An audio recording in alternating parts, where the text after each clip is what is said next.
ನಮಸ್ಕಾರಗಳು.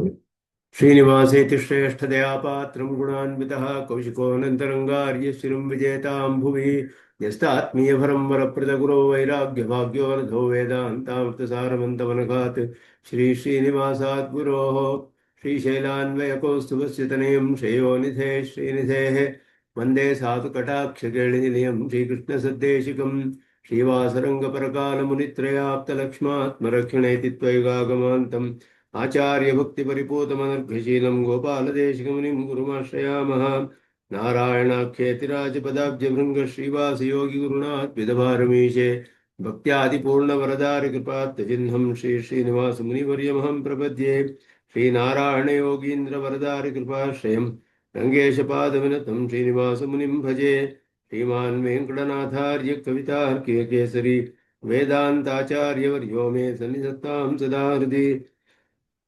यो नित्यमच्युतपदाम्बुजयुग्मरुक्मं व्यामोहतस्तरितराणि दिनाय मेने अस्मद्गुरोर्भगवतोऽस्तिरेकसिन्धो रामानुजस्य चरणौ चरणं प्रपद्ये।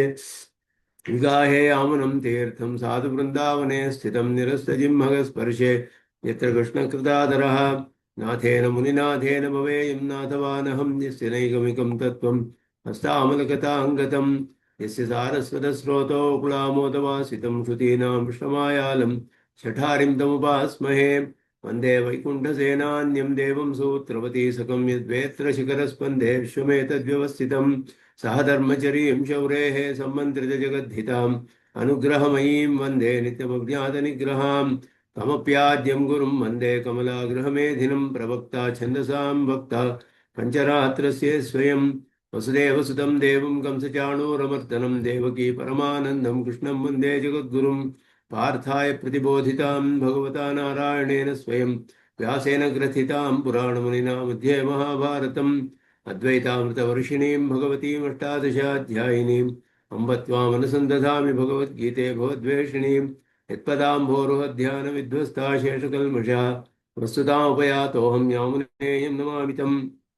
यतिपरिवृढो यद्गीतानामदर्शेदञ्जसा निगमपरिषन्नेदीयां संनिरामयमाशयं जननपदवी यातायातश्रमापहरां धियं जनयतु समे देवः श्रीमान् धनञ्जयसारथिः सन्तसारलयः चित्ततमः प्रमथिनीमिमां भजन्तु भगवद्गीताभाष्यतात्पर्यचन्द्रिकां।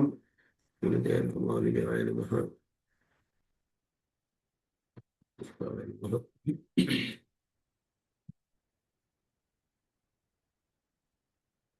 ವಿಭೂತಿ ಅಧ್ಯಾಯವನ್ನ ಮುಗಿಸಿ ಈಗ 11ನೇ ಅಧ್ಯಾಯ ವಿಶ್ವರೂಪಾಧ್ಯಾಯವನ್ನ ಆರಂಭಿಸ್ತಾ ಇದ್ದೇವೆ.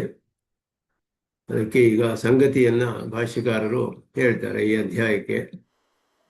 ಏವಂ ಭಕ್ತಿಯೋಗ ನಿಷ್ಪತ್ತಯೇ, ಈ ರೀತಿ ಭಕ್ತಿಯೋಗದ ನಿಷ್ಪತ್ತಿಗೆ ಮತ್ತು ಅದರ ವೃದ್ಧಿಯಾಗಲು ಕೂಡ ತದ್ವಿವೃದ್ಧಯೇ ಚ ಸಕಲೇತರ ವಿಲಕ್ಷಣೇನ ಸ್ವಾಭಾವಿಕೇನ ಭಗವದಸಾಧಾರಣೇನ ಕಲ್ಯಾಣ ಗುಣಗಣೇನ ಸಹ ಭಗವತಃ ಸರ್ವಾತ್ಮತ್ವಂ ತಥೈವ ತದ್ವ್ಯತಿರಿಕ್ತಸ್ಯ ಕೃಷ್ಣಸ್ಯ ಚಿರಚಿದಾತ್ಮಕಸ್ಯ ವಸ್ತುಜಾತಸ್ಯ ತಚ್ಛರೀರತೆಯ ತದಾಯತ್ತ ಸ್ವರೂಪ ಸ್ಥಿತಿ ಪ್ರವೃತ್ತಿತ್ವಂಚ ಉಕ್ತಂ. ಇದುವರೆಗೂ ಹೇಳಿದ್ವೇನು ಅನ್ನೋದನ್ನ ಒಂದು ವಾಕ್ಯದಲ್ಲಿ ಹೇಳ್ತಾರೆ. ಈಗ ಭಕ್ತಿಯೋಗವು ವಿಭೂತಿಯು ಯೋಗವನ್ನು ಹೇಳುವುದು ಯಾಕೆ ಅಂತ ಹೇಳಿದ್ರೆ ವಿಸ್ತಾರವಾಗಿ ಹೇಳುವಂತ ಅರ್ಜುನನು ಪ್ರಾರ್ಥನೆ ಮಾಡಿದ.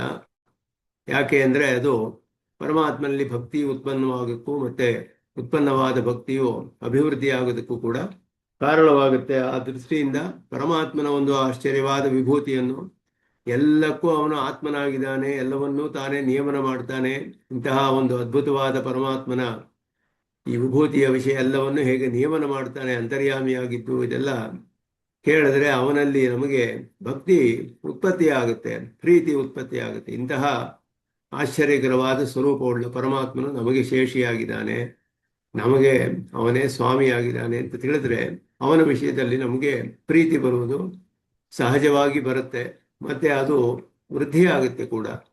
ಆದ್ದರಿಂದಲೇ ಪರಮಾತ್ಮನ ಈ ಆಶ್ಚರ್ಯಕರವಾದ ಸಕಲೇತರ ವಿಲಕ್ಷಣೇನ, ಎಲ್ಲರಿಗಿಂತಲೂ ತನ್ನನ್ನು ಬಿಟ್ಟು ಮತ್ತೆಲ್ಲದಕ್ಕಿಂತಲೂ ವಿಲಕ್ಷಣವಾದಂತಹ ಸ್ವಾಭಾವಿಕವಾದದ್ದು, ಮತ್ತೊಬ್ಬರಿಂದ ಕೊಡಲ್ಪಟ್ಟಿದ್ದಲ್ಲ ಇದು, ಭಗವದ್ ಅಸಾಧಾರಣೇನ, ಅವನಿಗೆ ಅಸಾಧಾರಣವಾದ ಕಲ್ಯಾಣ ಗುಣಗಳ ಗಣಗಳು ಅವುಗಳಿಂದ ಕೂಡಿದ ಭಗವಂತನು, ಅವನು ಎಲ್ಲರಿಗೂ ಆತ್ಮನಾಗಿ ಸರ್ವಾತ್ಮತ್ವಂ, ಆತ್ಮನಾಗಿರುವವನು. ಮತ್ತೆ ಅದೇ ಕಾರಣದಿಂದಲೇ ತದ್ವ್ಯತಿರಿಕ್ತಸ್ಯ ಕೃಷ್ಣಸ್ಯ, ಅವನು ಆತ್ಮನಾಗಿರೋದರಿಂದ ಅವನನ್ನು ಬಿಟ್ಟು ಸಕಲ ಚೇತನಾಚೇತನಾತ್ಮಕವಾದ ಸಕಲವೂ ಎಲ್ಲ ಪದಾರ್ಥಗಳು ಕೂಡ ಅವನಿಗೆ ಶರೀರವಾಗಿದೆ. ಚಿದಚಿದಾತ್ಮಕಸ್ಯ ವಸ್ತುಜಾತಸ್ಯ ತಚ್ಛರೀರತೆಯ ತದಾಯತ್ತ ಸ್ವರೂಪ ಸ್ಥಿತಿ ಪ್ರವೃತ್ತಿತ್ವಂಚ ಉಕ್ತಂ. ಪರಮಾತ್ಮನ ಅಧೀನದಲ್ಲಿರುವ ಸ್ವರೂಪ ಸ್ಥಿತಿ ಪ್ರವೃತ್ತಿಗಳೆಲ್ಲವೂ ಕೂಡ ಚೇತನಾತ್ಮಕವಾದ ಸಕಲ ಪದಾರ್ಥಗಳ ಸಮೂಹವೆಲ್ಲ ಏನಿದೆಯೋ ಸಕಲವೂ ಕೂಡ ಪರಮಾತ್ಮನ ಅಧೀನದಲ್ಲಿಯೇ ಸ್ವರೂಪ ಸ್ಥಿತಿ ಪ್ರವೃತ್ತಿಗಳೆಲ್ಲ ಎಲ್ಲವೂ ಅವನಿಗೆ ಶರೀರ ಅಂತ ಹೇಳಿ ಅವನು ಆತ್ಮನಾಗಿ ಎಲ್ಲವನ್ನು ನಿಯಮನ ಮಾಡ್ತಾನೆ ಅನ್ನೋದು ಇದುವರೆಗೂ ಆಶ್ಚರ್ಯಕರವಾದ ಸ್ವರೂಪವು ಹೇಳಲ್ಪಟ್ಟಿತು. ತಮೇತಂ ಭಗವದ್ ಅಸಾಧಾರಣಂ ಸ್ವಭಾವಂ, ಇವನಿಗೆ ಪರಮಾತ್ಮನಿಗೆ ಅಸಾಧಾರಣವಾದ ಈ ಸ್ವಭಾವವನ್ನು ಕೃಷ್ಣಸ್ಯ ತದಾಯತ್ತ ಸ್ವರೂಪ ಸ್ಥಿತಿ ಪ್ರವರ್ತಿತಾಂಚ, ಮತ್ತು ಸಕಲವೂ ಕೂಡ ಸಕಲ ಪದಾರ್ಥಗಳ ಸ್ವರೂಪ ಸ್ಥಿತಿ ಪ್ರವೃತ್ತಿಗಳು ಪರಮಾತ್ಮನ ಅಧೀನದಲ್ಲಿಯೇ ಇದೆ ಅನ್ನುವ ವಿಷಯವನ್ನು ಕೂಡ ಸಾಕ್ಷಾತ್ತಾಗಿ ಭಗವತ್ ಸಕಾಶಾತ್ ಉಪಶ್ರುತ್ಯ, ನೇರವಾಗಿ ಪರಮಾತ್ಮನಿಂದಲೇ ತಿಳಿಯುವವನಾಗಿ ಕೇಳಿ ಅರ್ಜುನನು ಏವಮೇವ ಇತಿ ನಿಶ್ಚಿತ್ಯ, ಅವನು ಮೊದಲೇ ಅನಸೂಯವೇ ಅಂತ ಕೃಷ್ಣನೇ ಹೇಳಿದ ಅವನಿಗೆ, ನಿನಗೆ ಪ್ರವಕ್ಷ್ಯಾಮಿ ಅನಸೂಯವೇ, ಅಸೂಯೆ ಇಲ್ಲ ನಿನಗೆ, ಆದ್ದರಿಂದ ಗುಣವನ್ನು ಗುಣ ಅಂತ ನೋಡ್ತೀಯಪ್ಪ ಅರ್ಜುನ ನೀನು ಅಂತ ಹೇಳಿದ್ರಿಂದ ಪರಮಾತ್ಮನ ವಿಷಯದಲ್ಲಿ ಅವನಿಗೆ ಪರಮ ಶ್ರದ್ಧೆ ನಂಬಿಕೆ ಇದ್ದಿದ್ದರಿಂದ ಪರಮಾತ್ಮನು ಹೇಳಿದ್ದೆಲ್ಲ ಇದು ಸರಿಯೇ, ಇದು ಹೀಗೆಯೇ, ಇದು ಹೀಗೆಯೇ, ಎಲ್ಲವೂ ಅವನ ನಿಯಮನದಲ್ಲಿಯೇ ಇದೆ, ಸಕಲವೂ ಅವನಿಗೆ ಶರೀರವಾಗಿದೆ, ಎಲ್ಲಕ್ಕೂ ಅವನೇ ಆತ್ಮನಾಗಿದ್ದಾನೆ ಅನ್ನುವ ವಿಷಯವೆಲ್ಲ ಇದು ಹೀಗೆಯೇ ಅಂತ ದೃಢವಾಗಿ ನಿಶ್ಚಯ ಮಾಡಿಕೊಂಡು ತಥಾಭೂತಂ ಭಗವಂತಂ ಅಂತಹ ಪರಮಾತ್ಮನನ್ನು ಸಾಕ್ಷಾತ್ಕರ್ತು ಕಾಮಃ ಅರ್ಜುನ ಉವಾಚ, ಸಾಕ್ಷಾತ್ಕಾರ ಮಾಡಿಕೊಳ್ಬೇಕು ಅನ್ನುವ ಆಸೆ ಉಂಟಾಯಿತು ಅವನಿಗೆ, ಅರ್ಜುನನಿಗೆ. ಅವನು ಪರಮಾತ್ಮನನ್ನೇ ನೇರವಾಗಿ ಕೇಳ್ತಾನೆ. ತಥೈವ ಭಗವತ್ ಪ್ರಸಾದಾತ್ ಅನಂತರಂ ದ್ರಕ್ಷ್ಯತಿ, ಪರಮಾತ್ಮನ ಅನುಗ್ರಹದಿಂದ ಹಾಗೆಯೇ ನೇರವಾಗಿ ಅವನನ್ನ ಸಾಕ್ಷಾತ್ಕಾರ ಮಾಡ್ಕೊಳ್ತಾನವನು. ಸರ್ವಾಶ್ಚರ್ಯಮಯಂ ದೇವಂ ಅನಂತಂ ವಿಶ್ವತೋಮುಖಂ ತತ್ರೈಕಸ್ಥಂ ಜಗತ್ಕೃಷ್ಣಂ ಪ್ರವಿಭಕ್ತಂ ಅನೇಕದ, ಅವನಲ್ಲಿ ಎಲ್ಲವೂ ಅಡಗಿತ್ತು ಅನ್ನೋದನ್ನ ನೇರವಾಗಿ ನೋಡ್ತಾನೆ ಪರಮಾತ್ಮ. ಈ ಕೃಷ್ಣನಲ್ಲಿ ಸಕಲವೂ ಕೂಡ ಅಡಗಿತ್ತು, ಜಗತ್ತೆಲ್ಲವೂ ಕೂಡ ಅಂತ ಹೇಳಿ ಅವನ ಒಂದು ಭಾಗದಲ್ಲಿ ಎಲ್ಲವೂ ಅಡಗಿತ್ತು ಅನ್ನೋದನ್ನ ಪರಮಾತ್ಮನು ಆ ಸ್ವರೂಪವನ್ನ ಅರ್ಜುನನು ನೇರವಾಗಿ ಕಂಡದ್ದನ್ನು ಮುಂದೆ ಹೇಳೋದ್ರಿಂದ ಪರಮಾತ್ಮನ ಅನುಗ್ರಹದಿಂದ ಸಾಕ್ಷಾತ್ಕಾರವನ್ನು ಪಡೆದುಕೊಂಡ ಅನ್ನೋದು ಸ್ಪಷ್ಟವಾಗಿ ಇಲ್ಲಿ ತಿಳಿಯುತ್ತೆ. ಅದನ್ನ ಈಗ ಅರ್ಜುನನು ಹೇಳ್ತಾನೆ. ಅರ್ಜುನ ಉವಾಚ ಮದನುಗ್ರಹಾಯ ಪರಮಂ ಗುಹ್ಯಂ ಅಧ್ಯಾತ್ಮ ಸಂಹಿತಂ ಯತ್ವಯೋಕ್ತಂ ವಚಸ್ತೇನ ಮೋಹೋಯಂ ವಿಗತೋ ಮಮ. ಮದನುಗ್ರಹಾಯ ಪರಮಂ ಗುಹ್ಯಂ ಅಧ್ಯಾತ್ಮ ಸಂಹಿತಂ ಯತ್ ತ್ವಯಾ ಉಕ್ತಂ ವಚಃ ತೇನ ಅಯಂ ಮೋಹ ವಿಗತಃ. ಮೋಹವೆಲ್ಲ ಹೋಗಿಬಿಡ್ತು ಅಂತ ಹೇಳಿ ಇಲ್ಲಿ ಏನು ಇದು ಮೋಹವನ್ನು ಹೋಗ್ತಾ ಇರೋದು, ಇದು ಯಾವ ವಿಷಯ ಅಂತ ಹೇಳಿದ್ರೆ ಭಾಷ್ಯಕಾರರು ತಿಳಿಸ್ತಾರೆ. ಮೊದಲು ದೇಹಾತ್ಮಾಭಿಮಾನ ರೂಪ ಮೋಹೇನ ಮೋಹಿತಸ್ಯ, ದೇಹಾತ್ಮಾಭಿಮಾನ ಅನ್ನುವ ಒಂದು ಮೋಹವನ್ನು ಹೊಂದಿದ್ದ ಅರ್ಜುನ, ಅದರಿಂದ ಅದನ್ನು ಹೊಂದಿದ್ದ ಅರ್ಜುನನಿಗೆ ಮಮ ಅನುಗ್ರಹೈಕ ಪ್ರಯೋಜನಾಯ ಪರಮಂ ಗುಹ್ಯಂ, ಅಂತಹ ನನಗೆ ನನ್ನ ಅನುಗ್ರಹವೇ ನಿನಗೆ ಪ್ರಯೋಜನ, ಬೇರೆ ಯಾವ ಒಂದು ಪ್ರಯೋಜನವೂ ಇಲ್ಲ. ಅರ್ಜುನನಿಗೆ ಅನುಗ್ರಹ ಮಾಡುವುದೇ ಅವನಿಗೆ ಪರಮ ಪ್ರಯೋಜನ ಅನ್ನುವ ದೃಷ್ಟಿಯಿಂದ ಈ ಅತ್ಯಂತ ರಹಸ್ಯವಾದಂತಹ ಈ ಜ್ಞಾನವನ್ನು ಪರಮಂ ರಹಸ್ಯಂ, ಗುಹ್ಯಂ ಅಂತ ಹೇಳಿದ್ರೆ ಪರಮಂ ರಹಸ್ಯಂ ಅಂತ ಹೇಳಿದ್ರು, ರಹಸ್ಯವಾದ ಜ್ಞಾನ. ಅಧ್ಯಾತ್ಮ ಸಂಹಿತಂ, ಅದಕ್ಕೆ ಅಧ್ಯಾತ್ಮ ಅಂತ ಹೆಸರು. ಅಧ್ಯಾತ್ಮ ಅಂತ ಹೆಸರು ಇದಕ್ಕೆ, ರಹಸ್ಯಕ್ಕೆ. ಅಂದರೆ ಆತ್ಮನಿ ವಕ್ತವ್ಯಂ ವಚಃ, ಆತ್ಮನ ವಿಷಯದಲ್ಲಿ ಹೇಳಬೇಕಾದ ವಾಕು ಮಾತುಗಳು, ಅದು ಅಧ್ಯಾತ್ಮ ಅಂತ ಹೇಳಲ್ಪಡುತ್ತೆ. ಸಂಜ್ಞೆ ಅದಕ್ಕೆ, ರಹಸ್ಯಕ್ಕೆ ಅಧ್ಯಾತ್ಮ.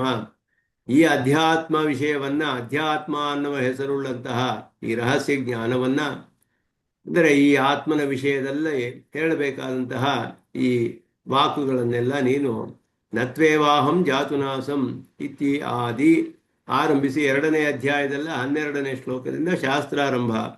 ನತ್ವೇವಾಹಂ ಜಾತು ನಾಸಂ ನತ್ವಂ ನೇಮೇ ಜನಾಧಿಪಾಹ ಅಂತ ಹೇಳಿ ಆತ್ಮಬಹುತ್ವ ಇದನ್ನೆಲ್ಲ ನಿತ್ಯತ್ವ ಆತ್ಮಬಹುತ್ವ ಎಲ್ಲವನ್ನು ನಿರೂಪಣೆ ಮಾಡಿ ತಸ್ಮಾತ್ ಯೋಗಿ ಭವ ಅರ್ಜುನ ಅನ್ನೋವರೆಗೂ ಇದು 6ನೇ ಅಧ್ಯಾಯದವರೆಗೂ ಇಲ್ಲಿಯವರೆಗೆ ಇದು ಈ ಶ್ಲೋಕದಲ್ಲಿ 2 ಶ್ಲೋಕಗಳಲ್ಲಿ ಬರುತ್ತೆ ಸಂಗತಿ. ಈ ಶ್ಲೋಕದಲ್ಲಿ ಮೊದಲ 6 ಅಧ್ಯಾಯದ ಒಂದು ಸಂಗ್ರಹವನ್ನ ಅರ್ಜುನ ತಿಳಿಸಿ ಮುಂದಿನ ಶ್ಲೋಕದಲ್ಲಿ ಮುಂದಿನ ಭಾಗವನ್ನು ತಿಳಿಸ್ತಾನೆ, ಮುಂದಿನ 6 ಅಧ್ಯಾಯಗಳು. ಆದ್ದರಿಂದ ಆ ಮುಂದಿನ ಶ್ಲೋಕವನ್ನು ನೋಡಿ ಭಾಷ್ಯಕಾರರು ಇದಕ್ಕೆ ಹೀಗೆ ಅರ್ಥ ಮಾಡ್ತಾರೆ. ಭವಾಪ್ಯಯೌ ಹಿ ಭೂತಾನಾಂ ಶ್ರುತೌ ವಿಸ್ತರುಷೋ ಮಮ ಅಂತ ಹೇಳಿ ತತ್ವ ಕಮಲಪತ್ರಾಕ್ಷ ಮಹಾತ್ಮಪಿ ಅಂತ ಹೇಳೋದು ಇದು ಮುಂದಿನ 6 ಅಧ್ಯಾಯಕ್ಕೆ ವಿಷಯ ಅಂತ ಹೇಳಿ ಈ 2 ಶ್ಲೋಕಗಳಲ್ಲಿ ಮೊದಲ ಶ್ಲೋಕವು ಮೊದಲ 6 ಅಧ್ಯಾಯದ ಒಂದು ಸಂಗತಿ ಅಂತ ಹೇಳಿ ಅದರಲ್ಲಿ ಇವನಿಗೆ ತಿಳಿದದ್ದು ಮುಖ್ಯವಾಗಿ ದೇಹಾತ್ಮ ಭ್ರಮೆಯು ಹೋಯಿತವನಿಗೆ. ದೇಹಾತ್ಮಾಭಿಮಾನ ಅನ್ನುವಂತಹ ಒಂದು ಮೋಹ ಯಾವುದು ಇತ್ತು ಅರ್ಜುನನಿಗೆ ಅದನ್ನು ಮೊದಲು ಪರಮಾತ್ಮನ 6 ಅಧ್ಯಾಯಗಳಲ್ಲಿ ಉಪದೇಶಗಳಿಂದ ಅದು ಅವನಿಗೆ ಪೂರ್ಣವಾಗಿ ಹೋಯಿತು. ಅದು ಆರಂಭಿಸಿದ್ದು ನತ್ವೇವಾಹಂ ಜಾತುನಾಸಂ ಅಂತ ತಸ್ಮಾತ್ ಯೋಗಿ ಭವ ಅರ್ಜುನ ಅನ್ನುವವರೆಗೂ ಇತ್ಯೇತದಂತಂ ಯತ್ ತ್ವಯಾ ಉಕ್ತಂ ತೇನಾಯಂ ಮಮಾತ್ಮ ವಿಷಯ ಮೋಹ ಸರ್ವ ವಿಗತಃ. ನನ್ನ ಆತ್ಮ ವಿಷಯಕವಾದ ಮೋಹವೆಲ್ಲವೂ ಕೂಡ ಪೂರ್ಣವಾಗಿ ನಾಶವಾಯಿತು ಅಂತ ಇಲ್ಲಿ ಹೇಳ್ತಾ ಇದ್ದಾನೆ. ಮಮ ಆತ್ಮ ವಿಷಯ ಮೋಹ ಸರ್ವ ವಿಗತಃ. ನನ್ನ ಆತ್ಮ ವಿಷಯಕವಾದ ಮೋಹ ಪೂರ್ಣವಾಗಿ ದೂರತಃ ನಿರಸ್ತಃ ತಳ್ಳಿ ಹಾಕಲ್ಪಟ್ಟಿತು, ದೂರಕ್ಕೆ ದೂರದಿಂದಲೇ ತಳ್ಳಿ ಹಾಕಲ್ಪಟ್ಟಿತು ಅಂತ ಹೇಳಿ ನನ್ನ ಮೋಹವೆಲ್ಲ ಹೋಗ್ಬಿಡ್ತು ಅಂತ ಹೇಳಿ ಮೊದಲ ಭಾಗಕ್ಕೆ ಸಂಗತಿಯನ್ನು ಹೇಳ್ತಾರೆ. ಸ್ವಾಮಿ ದೇಶಿಕನೀಗ ಇದರಲ್ಲಿ ಈ ಅಧ್ಯಾಯಕ್ಕೆ ಸಂಗತಿಯನ್ನ ಮೊದಲು ಅದರ ವಿಷಯದಲ್ಲಿ ವಿವರಣೆಗಳನ್ನು ಕೊಡ್ತಾರೆ. ಏವಂ ಭಕ್ತಿ ಯೋಗ ನಿಷ್ಪತ್ತೆ ಅಂತ ಆರಂಭಿಸಿದ ಸಂಗತಿ, ಅದಾದ ಮೇಲೆ ಈ ಶ್ಲೋಕದ ಭಾಷ್ಯಕ್ಕೆ ವಿವರಣೆಗಳನ್ನು ಕೊಡ್ತಾರೆ. ಇದರಲ್ಲಿ ಮೊದಲ ಭಾಗದಲ್ಲಿ ಸಂಗತಿಗೆ ಅಧ್ಯಾಯದ ಸಂಗತಿಗೆ ಇಲ್ಲಿ ಭಾಷ್ಯ ವಿವರಣೆಗಳನ್ನು ತಾತ್ಪರ್ಯ ಚಂದ್ರಿಕೆಯಲ್ಲಿ ಕೊಡ್ತಾರೆ. ಪರಮಾತ್ಮನಲ್ಲಿ ಅರ್ಜುನ ಹೇಳುವುದು ಇಲ್ಲಿ ನನಗೆ ಅನುಗ್ರಹ ಮಾಡುವುದೇ ಪ್ರಯೋಜನ ಅನ್ನುವ ದೃಷ್ಟಿಯಿಂದ ನೀನು ಈ ರಹಸ್ಯವನ್ನು ನನಗೆ ಉಪದೇಶ ಮಾಡಿದಿ. ಆದ್ದರಿಂದ ನನ್ನ ಮೋಹವೆಲ್ಲ ದೇಹಾತ್ಮಾಭಿಮಾನ ರೂಪವಾದ ಮೋಹವು ನಾಶವಾಯಿತು ಅನ್ನೋದನ್ನ ಇಲ್ಲಿ ಮೊದಲು ತಿಳಿಸ್ತಾನೆ. ವಿಶ್ವರೂಪಾಧ್ಯಾಯಂ ಅವತಾರಯಿತು ವಿಭೂತ್ಯಧ್ಯಾಯಾರ್ಥಂ ಸಂಗೃಹ್ಯಾಹ ಏವಮಿತಿ ಅಂತ ಈ ಸಂಗತಿ ಅಧ್ಯಾಯದ ಸಂಗತಿ ವಿಭೂತಿ ಅಧ್ಯಾಯದ ಸಂಗ್ರಹಾರ್ಥವನ್ನ ಇಲ್ಲಿ ಹೇಳ್ತಾ ಇದ್ದಾರೆ. ಭಕ್ತಿಯೋಗ ನಿಷ್ಪತ್ತಯೇ ತದ್ವಿವೃದ್ಧಯೇ ಚ ಇತಿ ಪ್ರಯೋಜನ ಕಥನೇನ ಅನಂತರಂ ಅರ್ಜುನಸ್ಯ ದಿದೃಕ್ಷಾ ಭಕ್ತಿ ವೃದ್ಧ್ಯದೀನ ಇತಿ ಸೂಚಿತಂ. ಇಲ್ಲಿ ಹೇಳಿರುವಾಗ ಭಾಷ್ಯಕಾರರು ಹೇಳಿರುವಂತಹದ್ದು ಹೇಗೆ ಎಷ್ಟು ಅನ್ವರ್ಥವಾಗಿದೆ ಅಂತ ಹೇಳುವಾಗ ಬಸವಾಮಿ ದೇಶಿಕನ್ ತೋರಿಸ್ತಾರೆ. ಆರಂಭದಲ್ಲಿಯೇ ವಿಭೂತಿ ಯೋಗದ ಆರಂಭದಲ್ಲಿ ಹೇಳಿದ್ರು, ನಿನ್ನ ವಿಭೂತಿಯನ್ನು ಯೋಗವನ್ನು ನಾನು ವಿಸ್ತಾರವಾಗಿ ಕೇಳಬೇಕು ಅಂತ ಕೇಳಿದ. ಯಾಕೆ ಅಂತ ಹೇಳಿದ್ರೆ ಭಕ್ತಿ ಉತ್ಪನ್ನವಾಗುತ್ತೆ, ವಿವೃದ್ಧಿ ಆಗುತ್ತೆ ಅದರಿಂದ ಅಂತ ದೃಷ್ಟಿಯಿಂದ. ಆ ದೃಷ್ಟಿಯಿಂದ ಅವನು ಕೇಳಿದ್ರಿಂದ ಅವನ ಭಕ್ತಿಯು ಅಧಿಕವಾದ್ದರಿಂದ ಅವನನ್ನು ನೋಡಬೇಕು ಅಂತ ಆಸೆ ಬಂತು. ಪರಮಾತ್ಮನನ್ನು ಸಾಕ್ಷಾತ್ಕಾರ ಮಾಡ್ಕೊಳ್ಬೇಕು ಅಂತ ಆಸೆ ಬರೋಕ್ಕೆ ಏನು ಕಾರಣ ಅಂದರೆ ಅವನ ವಿಭೂತಿಯನ್ನೆಲ್ಲ ಕೇಳಿದ ಮೇಲೆ ಅತ್ಯಧಿಕವಾಗಿ ಭಕ್ತಿ ಅಧಿಕವಾದ್ದರಿಂದ ಸಾಕ್ಷಾತ್ಕಾರ ಮಾಡ್ಕೊಳ್ಬೇಕು ಅನ್ನೋ ಇಚ್ಛೆ ಬಂತು ಅರ್ಜುನನಿಗೆ. ಅದು ನಮಗೆ ಇಲ್ಲಿ ತಿಳಿಯುತ್ತೆ ಅಂತ ಹೇಳಿ ತಿಳಿಸ್ತಾರೆ. ಇಲ್ಲಿ ಈ ಪ್ರಯೋಜನವನ್ನು ಹೇಳಿದ್ರಿಂದ ವಿಭೂತಿ ಅಧ್ಯಾಯಕ್ಕೆ ಅರ್ಜುನಸ್ಯ ದಿದೃಕ್ಷಾ ದ್ರಷ್ಟುಂ ಇಚ್ಛಾ ನೋಡಬೇಕು ಅನ್ನೋ ಇಚ್ಛೆಯು ಭಕ್ತಿ ವಿವೃದ್ಧ್ಯಧೀನ ಭಕ್ತಿಯು ಅಧಿಕವಾದ್ದರಿಂದ ಇವನಿಗೆ ಈ ಇಚ್ಛೆ ಬಂತು ಅನ್ನೋದು ನಮಗೆ ತಿಳಿಯುತ್ತೆ. ಸಕಲೇತರ ವಿಲಕ್ಷಣೇನ ಇತಿ ಸಕಲೇತರ ವೈಲಕ್ಷಣ್ಯ ರೂಪೇಣ ಇದೆಲ್ಲಕ್ಕೂ ಎಲ್ಲರಿಗಿಂತಲೂ ವಿಲಕ್ಷಣವಾದ ಒಂದು ರೂಪದಿಂದ ಯದ್ವಾ ಸಕಲೇತರ ಸ್ವಭಾವ ವಿಲಕ್ಷಣೇನ ಇತ್ಯರ್ಥ. ಎಲ್ಲ ಸಕಲೇತರ ವಿಲಕ್ಷಣ ಅಂದರೆ ಅವರ ರೂಪವು ಸ್ವಭಾವವು ಎಲ್ಲವೂ ಕೂಡ ಅದರಿಂದಲೂ ಎರಡು ರೀತಿಯಲ್ಲೂ ಹೇಳಬಹುದು. ಎಲ್ಲ ವಿಧದಲ್ಲಿಯೂ ಪರಮಾತ್ಮನು ತನ್ನನ್ನು ಬಿಟ್ಟು ಮಿಕ್ಕ ಎಲ್ಲದಕ್ಕಿಂತಲೂ ವಿಲಕ್ಷಣನಾಗಿದ್ದಾನೆ.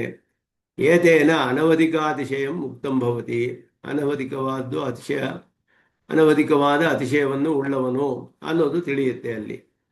ಅದಾದ ಮೇಲೆ ಇಲ್ಲಿ ಹೇಳ್ತಾರೆ ಅನನ್ಯ ಸಾಧಾರಣಂ ಸ್ವಾಭಾವಿಕಂ ಅನವಧಿಕಾತಿಶಯಂ. ಇದು 10ನೇ ಅಧ್ಯಾಯದಲ್ಲಿ 14ನೇ ಶ್ಲೋಕದಲ್ಲಿ ಭಾಷ್ಯಕಾರರ ಭಾಷ್ಯ 10-14 ಇದರಲ್ಲಿ 10-14ರ ಭಾಷ್ಯ 10ನೇ ಅಧ್ಯಾಯದ 14ನೇ ಶ್ಲೋಕದಲ್ಲಿ ಭಾಷ್ಯಕಾರರು ಮಾಡಿರುವ ಭಾಷ್ಯದಲ್ಲಿ ಈ 2 ಪದಗಳನ್ನು ಉಪಯೋಗಿಸ್ತಾರೆ, ಸಮಸ್ತ ಪದಗಳನ್ನು. ಅದನ್ನೇ ಇಲ್ಲಿ ಹೇಳ್ತಾ ಇದ್ದಾರೆ. ಹೇಳುವಾಗ ಸರ್ವಮೇತದೃತಂ ಮನ್ಯೆ ಯನ್ಮಾಂ ವದಸಿ ಕೇಶವ ಅಂತ ಅರ್ಜುನನು ಹೇಳಿದ ಅಲ್ಲಿ ಶ್ಲೋಕ. ನೈತೇ ಭಗವನ್ ವ್ಯಕ್ತಿಂ ವಿದುರ್ ದೇವಾನ ದಾನವಾಹ ಅಂತವಾಗ ಅಲ್ಲಿ ಹೇಳ್ತಾರೆ ಅನನ್ಯ ಸಾಧಾರಣಂ ಅನವಧಿಕಾರ್ಷಿಯಂ ಸ್ವಾಭಾವಿಕಂ ತವೈಶ್ವರ್ಯಂ ಅಂತ ಹೇಳಿ ಅದನ್ನು ಇಲ್ಲಿ ಸ್ವಾಮಿ ದೇಶಿಕನ್ ಹೇಳ್ತಿದ್ದಾರೆ. ಇದೇ ಎರಡು ಶಬ್ದಗಳನ್ನು ಇಲ್ಲಿ ವ್ಯತ್ಯಾಸವಾಗಿ ಉಪಯೋಗಿಸಿದ್ದಾರೆ ಭಾಷಿಕಾರರು.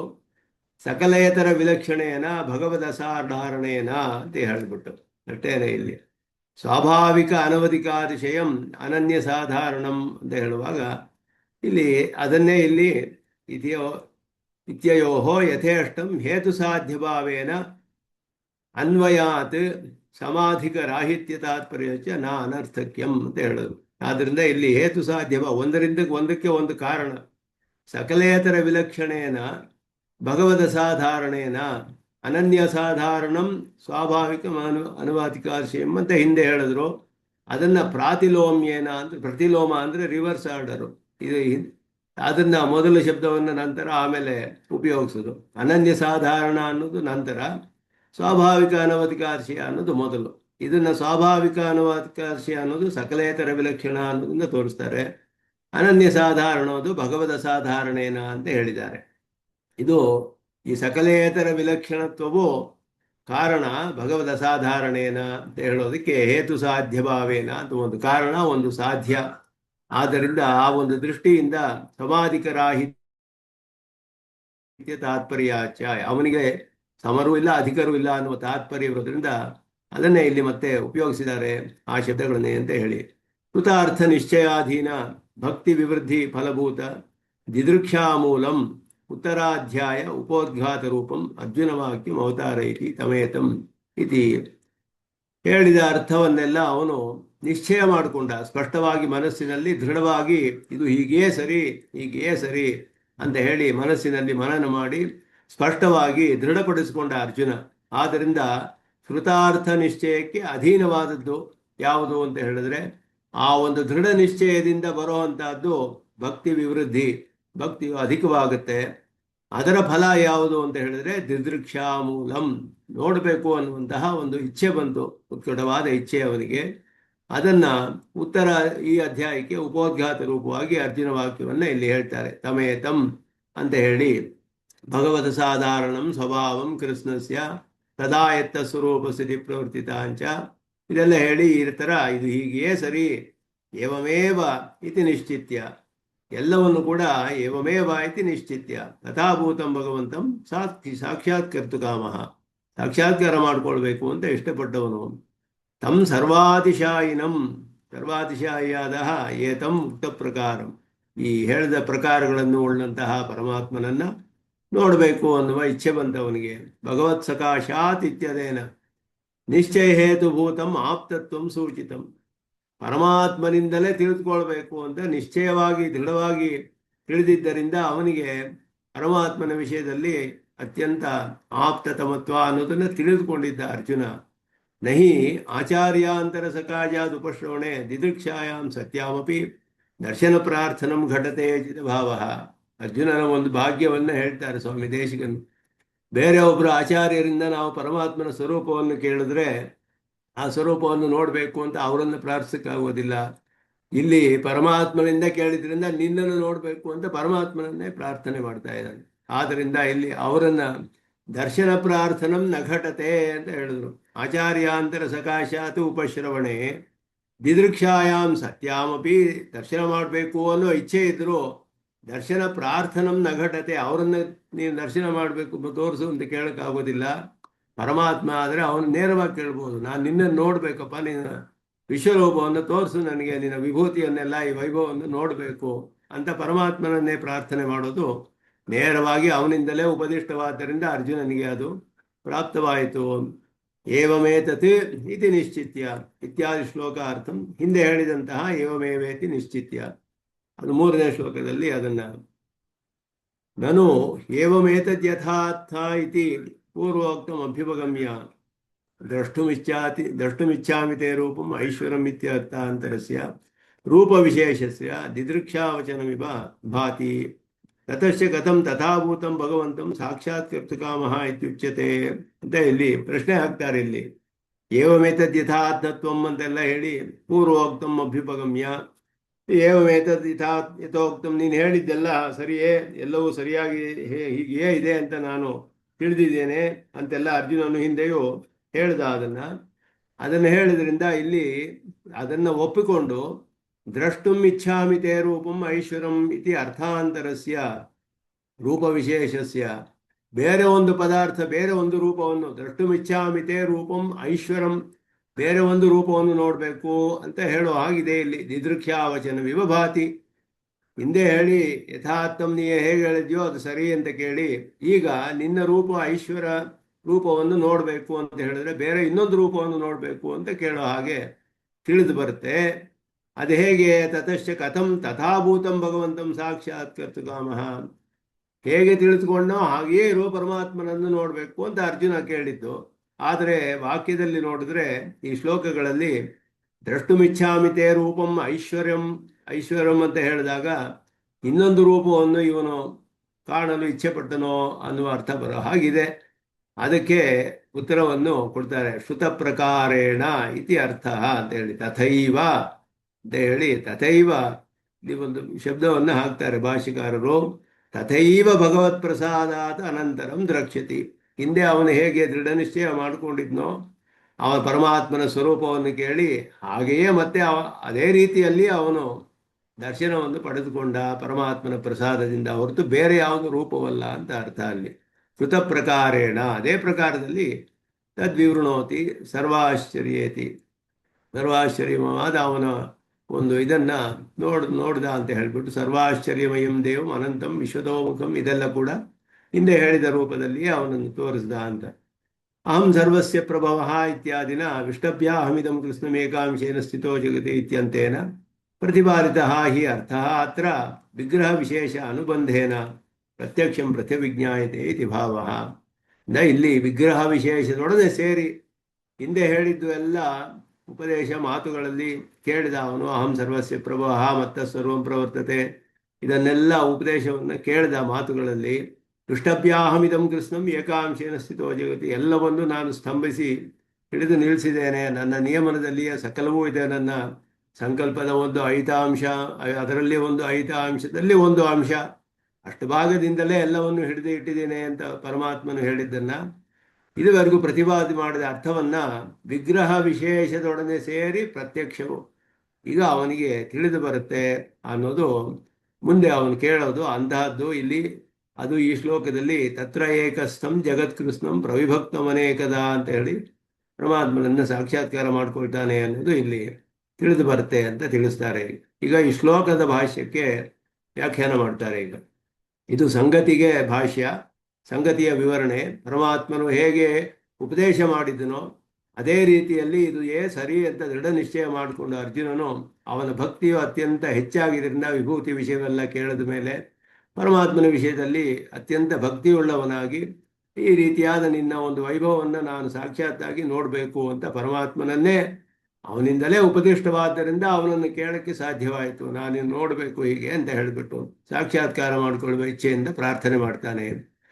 ಪ್ರಾರ್ಥನೆ ಮಾಡಿ ಮೊದಲು ಹೇಳ್ತಾನೆ ಅವನಿಗೆ ಏನು ಪ್ರಯೋಜನವಾಯಿತು ಅನ್ನೋದನ್ನು ಮೊದಲು ಹೇಳುವಾಗ, ಮೊದಲು ಅವನಿಗೆ ಹೋಗಿತ್ತು ದೇಹಾತ್ಮಾಭಿಮಾನ, ಅದು ಆ ಮೋಹವು ಹೋಯಿತು ಅನ್ನೋದನ್ನು ಮೊದಲು ತಿಳಿಸ್ತಾನೆ. ಇಲ್ಲಿ ಅತ್ರ ಸಾಕ್ಷಾತ್ಕಾರಂ ಪ್ರಾರ್ಥಯಿತು, ಆ ಸಾಕ್ಷಾತ್ಕಾರ ಪ್ರಾರ್ಥನೆ ಮಾಡಬೇಕಾದ್ರೆ ಇವನಿಗೆ ಆ ಮನಸ್ಸಿನ ಸ್ಥಿತಿ ಇರಬೇಕಲ್ಲ, ಅದನ್ನ ಇಲ್ಲಿ ಹೇಳ್ತಾನೆ. ಮದನುಗ್ರಹಾಯ ಇತ್ಯಾದಿಭಿ ತ್ರಿಭಿ ಶ್ಲೋಕೈ ಕೃತಜ್ಞತಾಂ ಆಸ್ತಿಕ್ಯಂ ಭಕ್ತಿಮತ್ವಂಚ ದರ್ಶಯತಿ, ತನಗೆ ತನ್ನ ಮೋಹವನ್ನೆಲ್ಲ ಹೋಗಿಸಿದ್ದರಿಂದ ಕೃತಜ್ಞತೆಯನ್ನು ಪ್ರಕಟಪಡಿಸ್ತಾನೆ, ಆಸ್ತಿಕ್ಯವನ್ನು ಪ್ರಕಟಪಡಿಸ್ತಾನೆ. ಎಲ್ಲವೂ ನಿಜ, ನೀನು ಹೇಳಿದ್ದೆಲ್ಲ ಸತ್ಯವೇ, ನನಗೆ ಅದರಲ್ಲಿ ನಂಬಿಕೆ ಇದೆ ಅಂತ ಹೇಳಿ ಭಕ್ತಿಮತ್ವಂಚ, ನನಗೆ ಅವನಿಗೆ ಇರುವಂತಹ ಭಕ್ತಿಯನ್ನು ಕೂಡ ಪ್ರಕಟಪಡಿಸ್ತಾನೆ ಅರ್ಜುನನು 3 ಶ್ಲೋಕಗಳಲ್ಲಿ. ತತ್ರ ಪ್ರಥಮೇನ ಅಧ್ಯಾತ್ಮ ಶಬ್ದಾದಿ ಸ್ವಾರಸ್ಯಾತ್, ಮೊದಲು ಶ್ಲೋಕದಲ್ಲಿ ಅಧ್ಯಾತ್ಮ ಅನ್ನುವ ಶಬ್ದವು ಬಂದಿದ್ದರಿಂದ ಇಲ್ಲಿ 6 ಅಧ್ಯಾಯಗಳ ಅರ್ಥ ಅಂತ ಹೇಳಿಬಿಟ್ಟು ಭಾಷಿಕಾರರು ವ್ಯಾಖ್ಯಾನ ಮಾಡ್ತಾರೆ.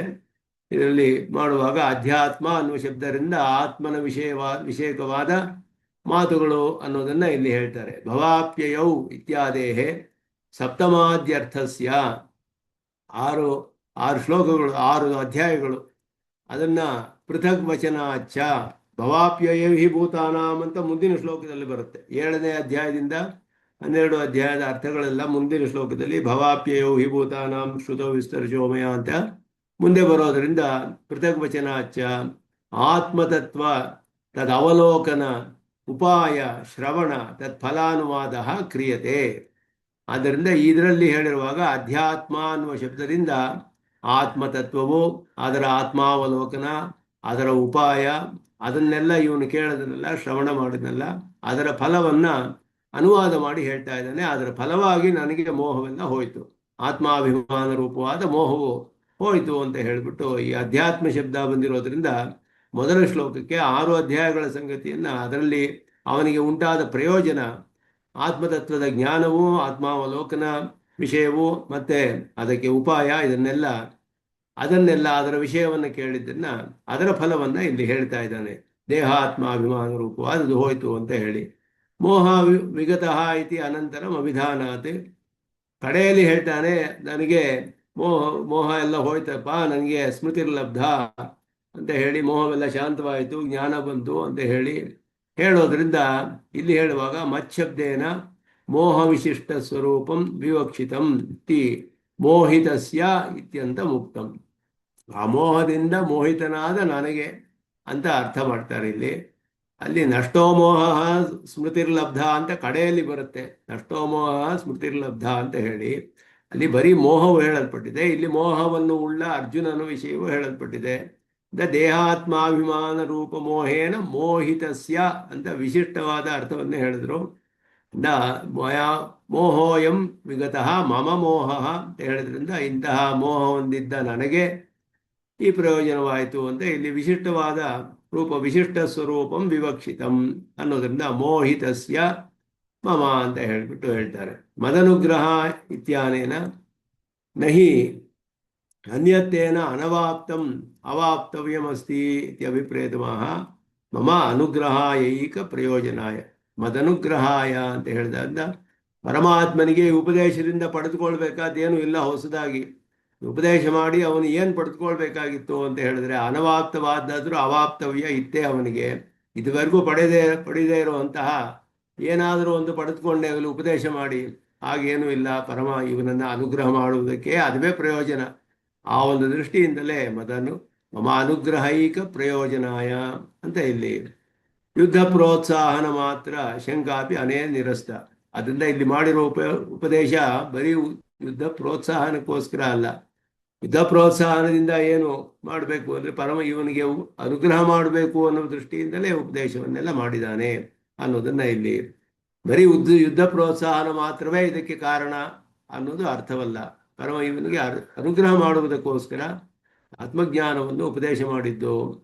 ಪರಮಶಬ್ದ ವಿಶೇಷಿತ ಗುಹ್ಯ ಶಬ್ದೇನ ಮೌನಂ ಚೈವಾಸ್ಮಿ ಗುಹ್ಯಾನಾಂ ಇತ್ಯುಕ್ತ ಗುಹ್ಯತ್ವ ಪ್ರತೀತಿ ವಿದಾಸಾಯ ರಹಸ್ಯ ಶಬ್ದೇನ ವ್ಯಾಖ್ಯ.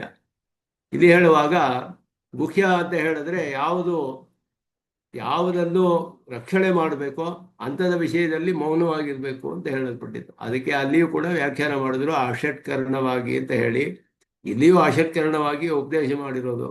ಅದರಿಂದ ಮೌನ ಅಂತ ಹೇಳಿದ್ರೆ ಸುಮ್ಮನೆ ಇರಬೇಕಲ್ಲ ಮತ್ತೆ ಅಂತ ಹೇಳಿದ್ರೆ, ಗುಹ್ಯಂ ಅಧ್ಯಾತ್ಮ ಸಂಗೀತಂ ಅಂತ ಹೇಳಿದ್ರೆ ಗುಹ್ಯವಾದ್ದರಿಂದ ಮೌನವಾಗಿರ್ಬೇಕಲ್ಲ ಅವನು.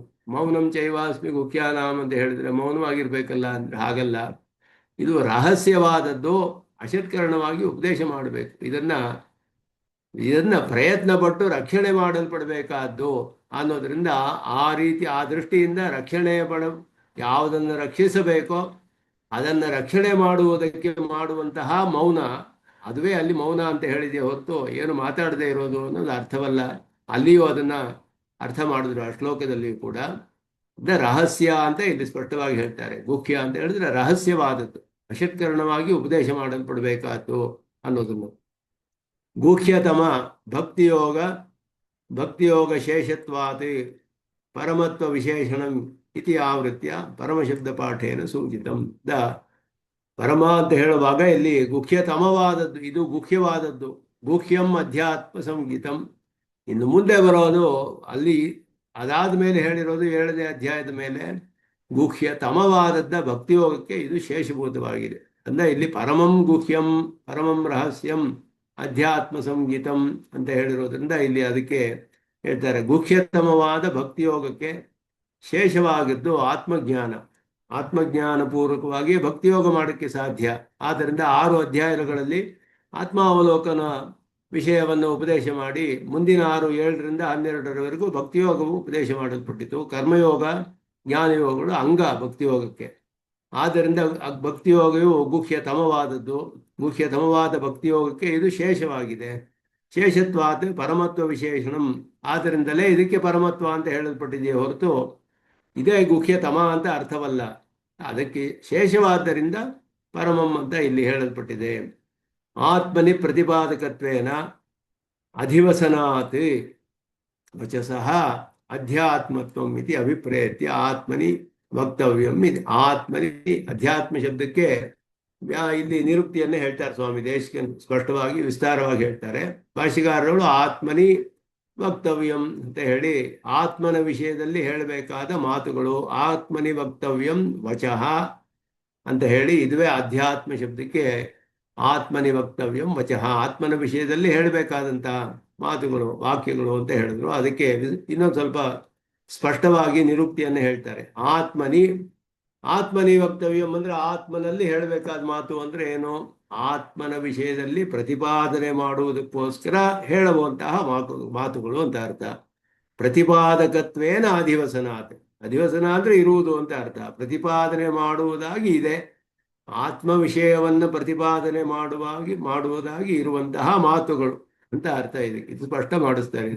ಆತ್ಮನಿ ಪ್ರತಿಪಾದಕತ್ವೇನ ಅಧಿವಸನಾತ್ ವಚಸಃ ಅಧ್ಯಾತ್ಮತ್ವಂ ಅನ್ನೋದು ಅಧಿ ಅನ್ನೋ ಶಬ್ದಕ್ಕೆ ಅಷ್ಟು ಅರ್ಥ. ಅಧ್ಯಾತ್ಮಂ ಅಂತ ಹೇಳಿದ್ರೆ ಆತ್ಮನ ವಿಷಯದಲ್ಲಿ ಅದನ್ನು ಪ್ರತಿಪಾದನೆ ಮಾಡುವುದಕ್ಕೋಸ್ಕರ ಹೇಳಲ್ಪಟ್ಟ ಮಾತುಗಳು, ಅದು ಅಧ್ಯಾತ್ಮ ಶಬ್ದಕ್ಕೆ ಅರ್ಥ ಇಲ್ಲಿ ಅಂತ ಹೇಳಿ ಅರ್ಥ ಮಾಡ್ತಾರೆ. ಉಪೋದ್ಘಾತಾತ್ ಮಧ್ಯಮ ಷಟ್ಕ ಪ್ರಸ್ತಾವ ಶ್ಲೋಕಾರ್ಥಾಚ್ಯ ಅವಿಚ್ಛಿದ್ಯ ಜೀವಾತ್ಮ ಪ್ರಧಾನಂ ಅಂಶಂ ಅಧ್ಯಾತ್ಮ ಶಬ್ದ ಅನೂದಿತವಾಹ ನತ್ವೇವಾಹಂ ಇತ್ಯಾದಿ.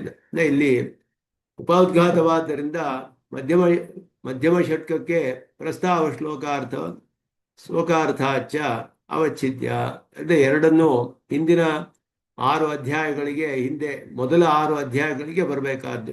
ಆದ್ದರಿಂದ ಇಲ್ಲಿ ಉಪೋದ್ಘಾತ ರೂಪದಲ್ಲಿರೋದ್ರಿಂದ 11ನೇ ಅಧ್ಯಾಯಕ್ಕೆ, ಮತ್ತೆ ಆತ್ಮದ ವಿಷಯದಲ್ಲಿ ಮೊದಲ 6 ಅಧ್ಯಾಯಗಳು ಉಪೋದ್ಘಾತವಾಗಿ ರೂಪದಲ್ಲಿದೆ.